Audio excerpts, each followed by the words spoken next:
about cryptocurrency exchanges. In fact, that word is really just an analogy.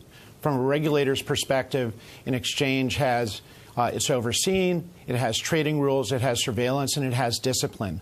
Now, these instruments will trade on a market that's overseen by the CFTC. They'll be traded on an exchange, they'll be cleared in a clearinghouse, and they will be subject to a lot of oversight that never existed before. And many investors are drawn, of different kinds, to regulated markets. Well, but Jeff, you can't physically deliver the contracts, though, right? So how is it going to work? Right. So the way it'll work, this will be a cash-settled contract.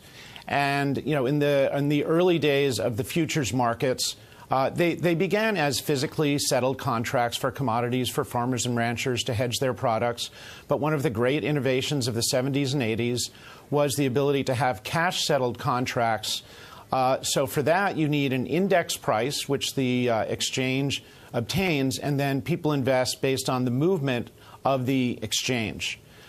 So investors will not actually have to invest in physical Bitcoin. Now, I think for many investors, that will be a big advantage that will attract new pools of investment here. There are well-documented difficulties in physically holding these assets.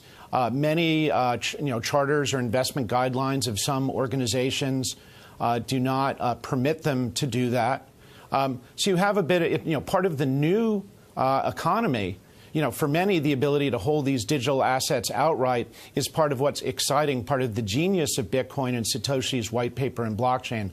But for many other investors, it's too much of a challenge. And so being able to hold it through an exchange and a clearinghouse is actually more comforting and trustworthy.